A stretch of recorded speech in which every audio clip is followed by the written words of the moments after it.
Bookish Scavenger hunt. This will actually come to you in 2 parts because I have 40 prompts and I'm not managing that in one video. So I'm going to film it all now, but you'll get 2 videos.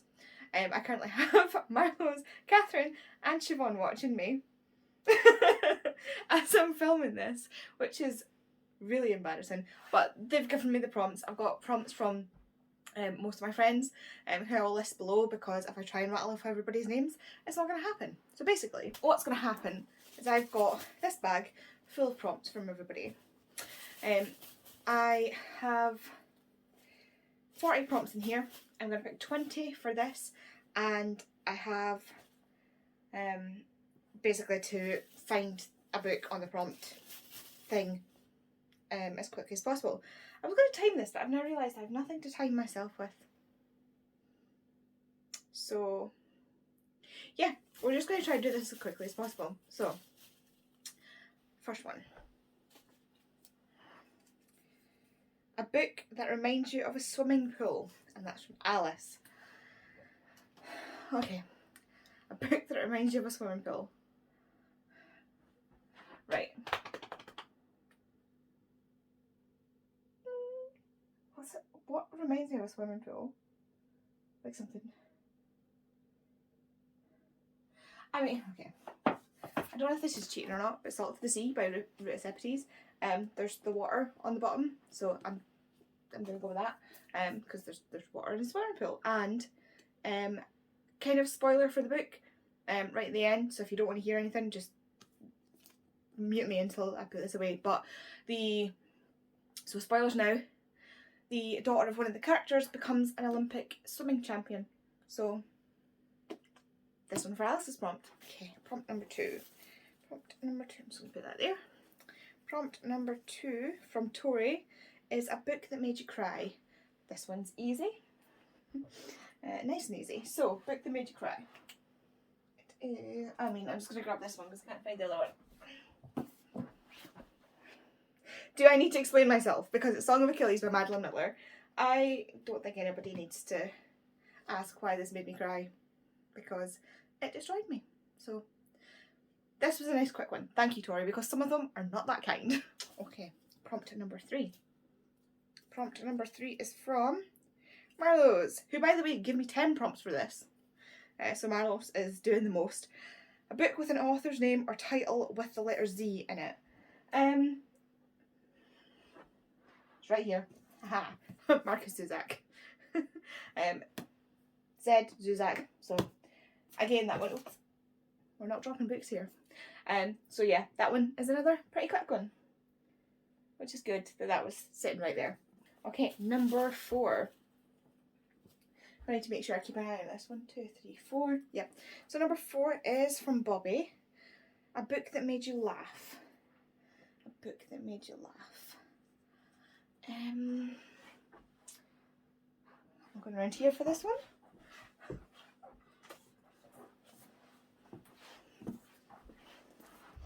Windswept and Interesting by Billy Connolly. I've got the signed edition, and of course he couldn't just sign it like a normal person. No, he needs to sign it on this bit, whatever this is called, edges, on the edges. This is basically, if you've seen some of his stand-up shows, this is it in written format, so it was really funny, and I listened to the audiobook for this while I read along, so hearing Billy tell his own stories like he does on stage is guaranteed to make you laugh. I'm actually doing better at this than I thought I would. Number 5. No, we're not dropping things, it's fine. They're not laughing at me while they're watching at all. They can't hear me, so Katherine, no. Fuck. A book with French flaps. French flaps are the ones that are like the. I'll show you. I think I have a book with French flaps. I'm sure I have a book with French flaps somewhere. Oh no. I'm currently that TikTok sound.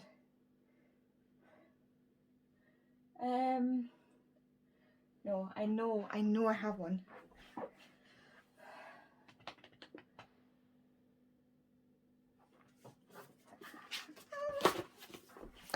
Got it.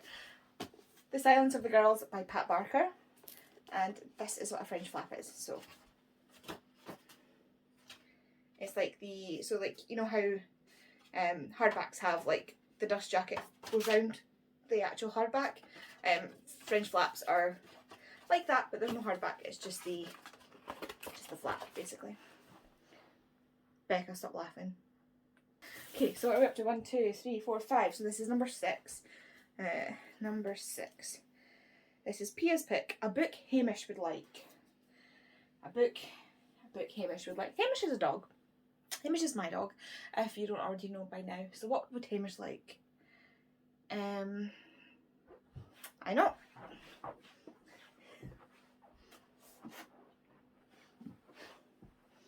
I do actually have this book over here, but I grabbed this one anyway. I'm going to go with Goodnight Mr. Tom, because Hamish here's my reasoning, right? So, Hamish's favourite thing, like, ever, is carrots. And in the Second World War, people had to grow a lot of their own veg, one of which was carrots, and, you know, in the story, they do have, like, the allotments and stuff like that when they're growing their own veg. And a lot of them are farmers and things like that, so I'm going to go with this because carrots. That's all I've got. Okay, number 7. Oh gosh. They're all getting stuck together. What have we got? What have we got? Another Tori. A book you can't wait to read in 2023. Oh, I know this one. I've got this one. I'll need to go to my TBR cart.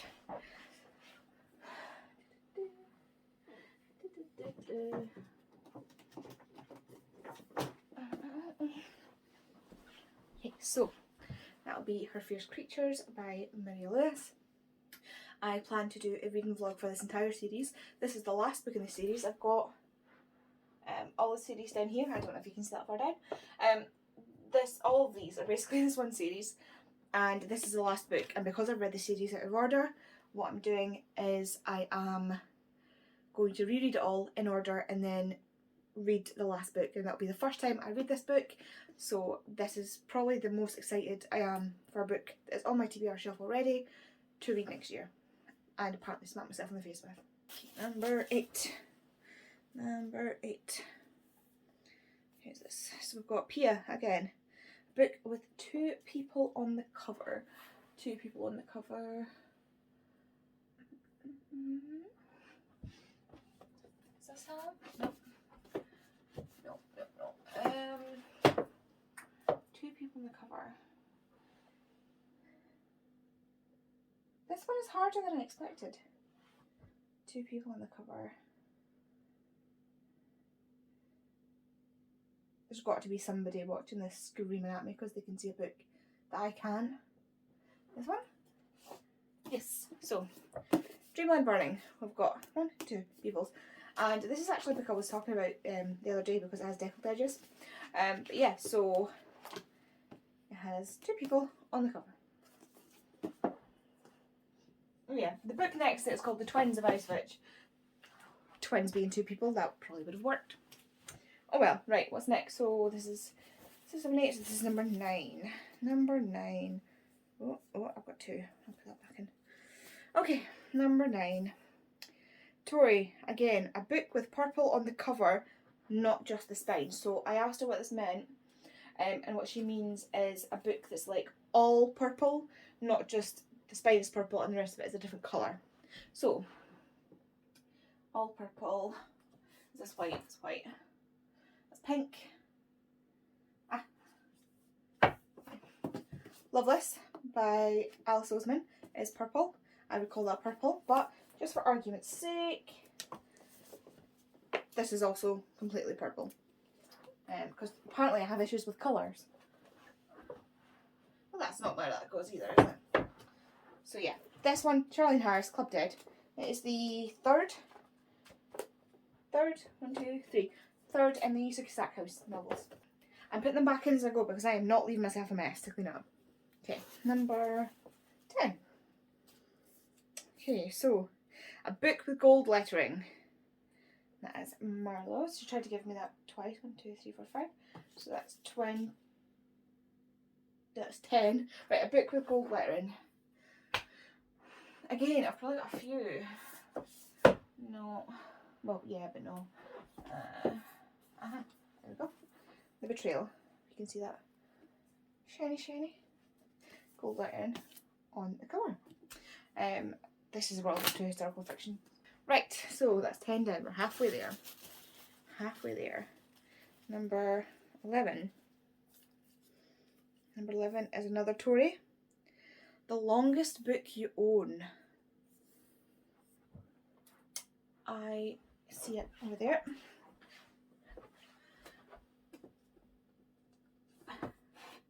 Okay, so I only know this because we had this conversation about long books when Lisa was reading Pride of the Orange Tree, and it is this chunker, written in my own heart's blood by Diana Gabaldon. It is, let's just see, 1,248 pages long. And yes, I have read this. And yes, I have read this without cracking the spine. Katherine, looking at you. Looking at you. But yeah, this is the longest book I own. So that's 10, so that's 11, so this is number 12. Okay. 12. Another Tori. I think I've got almost all of Tori's now. I think she gave me 8 prompts. The last book you finished. So this will be over there.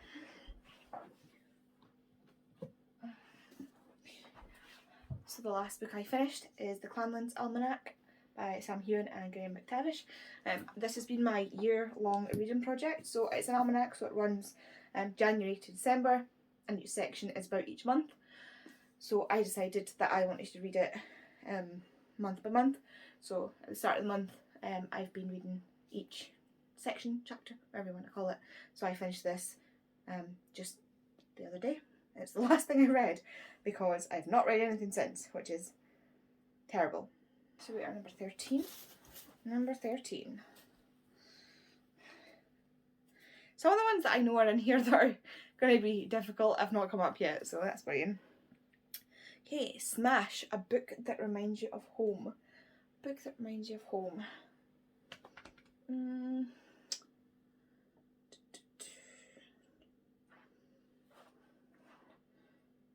Book that reminds you of home.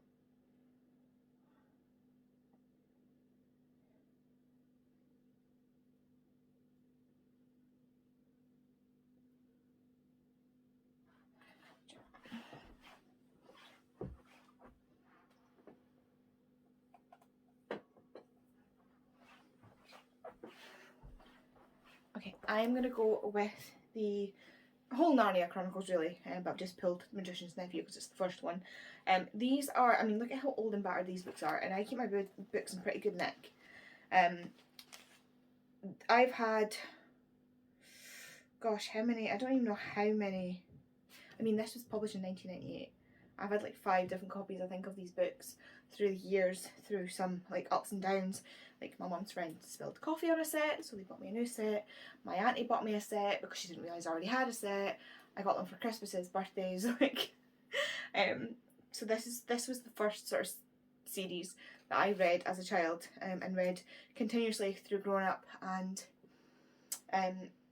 again, I just reread it the past few months, and I absolutely love these books. Yeah, they're problematic when you think about, you know, nowadays, but that aside, I absolutely love these books, so I've got to do this. 13, this is 14. 14, get off. Okay. 14, Marloes again. A book with a title that starts with the letter N. Book with a title that starts with the letter N. N.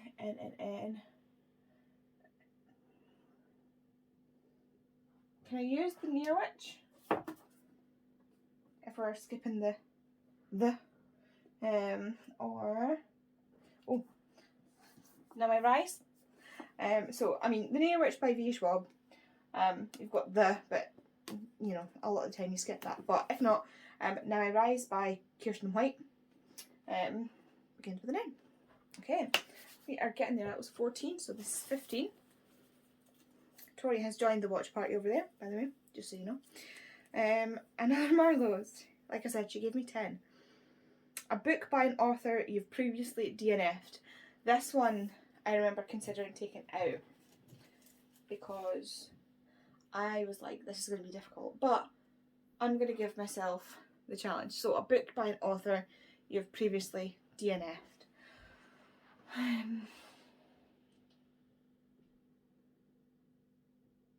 Oh. Natalie Haynes.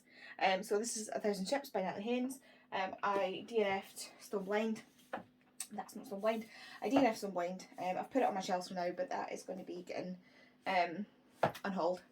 So yeah, I really liked 1,000 Ships. I really liked The Children of Jocasta, but for some reason me and Stone Blind just didn't mesh. So I have this beautiful Waterstones exclusive edition, signed edition and everything with the snake on the side. Didn't like it. It's getting DNF'd. Well, it was DNF'd. It's getting unhauled. So there we go. That was actually easier than I thought. Yeah, that was easier than I thought. Okay, we're in the home stretch now. 5 left. So 16. 16 is from Gem. A book with bones on the cover. A book with bones on the cover. I have a book in mind for this, but I'm going to see if I can find one here first. Book with bones on the cover.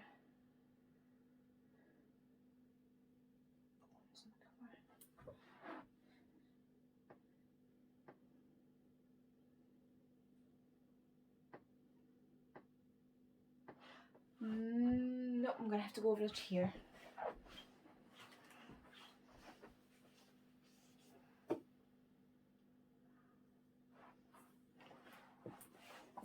Okay, so this is Dead Men Do Tell Tales by William R. Maples, who is a criminal anthropologist, and this is a book I got a while ago while I was studying forensics at university to do a presentation on, I believe it was, I can't remember if it was on just on general anthropology or something to do with, it was something to do with bones and anthropology. So I picked up this book as a reference point. This book is actually kind of, or at least a section of it, is to do with the Romanov family, because William R. Maples is one of the doctors that was involved in trying to sort of figure out which child was which, because when they were killed and found, it was very difficult to tell who was who, especially once they found Alexei and his sister, who it could have been Anastasia or Maria. They've never been able to discover if it was Anastasia or Maria because they were so close in age. So a lot of the work they did was use the bones of the corpses to try and age them to figure out who they found in the family. So yeah, we've got a nice glowy skeleton on here. So I think that definitely counts as bones on the cover. Okay, so that was 16, this is 17. 17. This is from Meg, which is funny because I was just starting to sing in my head 17 from Heathers, and if any of you know anything about Meg, I think she likes musicals, I'm not quite sure though. Yeah, so Meg has a book as close to 456 pages as possible. 456 pages. This is going to be too long, isn't it? Oh.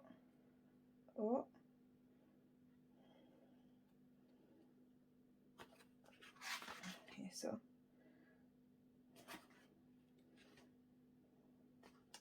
this has got 464.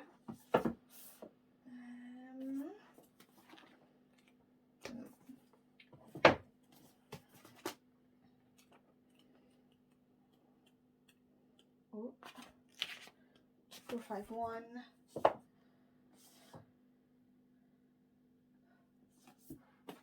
This is going to be too long.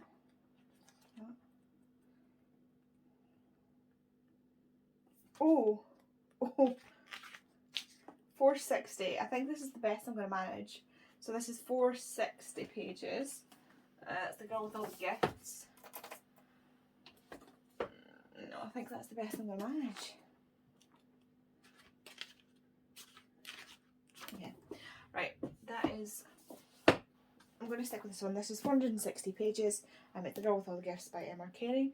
456 pages is hard to find, but 4 over is not that bad. And I could hunt, I could look through every single one of them until I find it, and you know, that would just take up loads of time.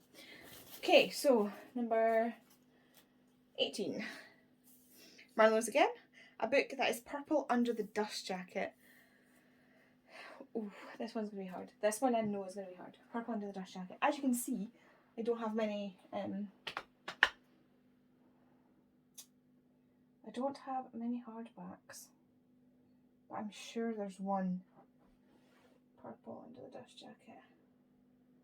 Purple under the I had one in mind. I'm sure I had one in mind.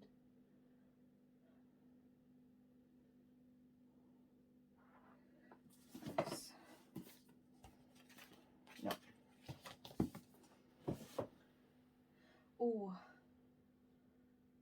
Oh, yeah. Okay.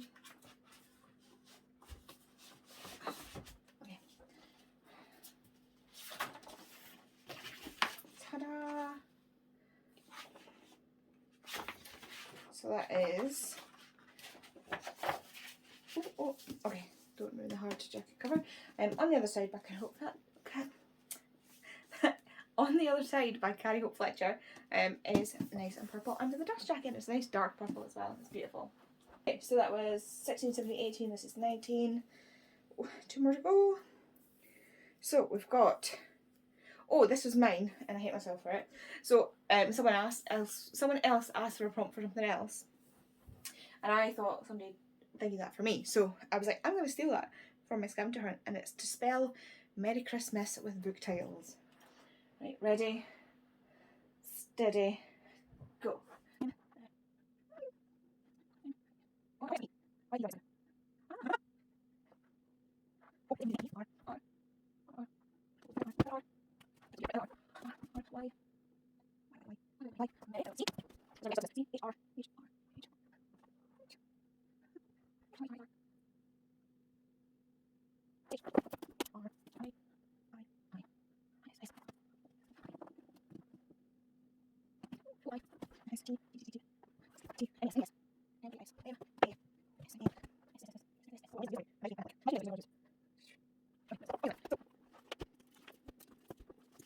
Okay, so I'll show you what I've got. So I've got M, My Dark Vanessa, E, Escaping from Houdini, R, Rose Under Fire, R, Revolution, and Y, You and Me on Vacation, Merry, and Christmas. So I've got Crazy Rich Asians, How We Disappeared, Random Acts of Heroic Love, The Indigo Spell,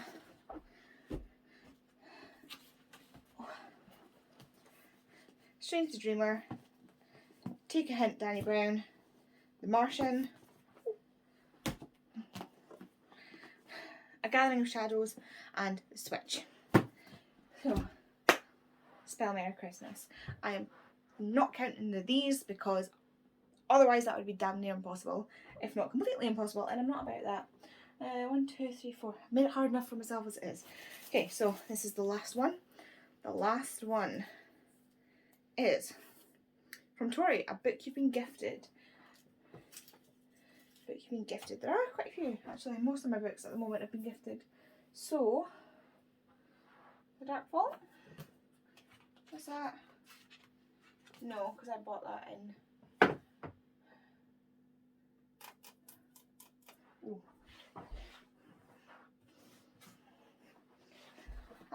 So we have Just Like Magic by Sarah Hogle. This was gifted to me by Lisa. We are buddy reading it this month. We're starting tomorrow.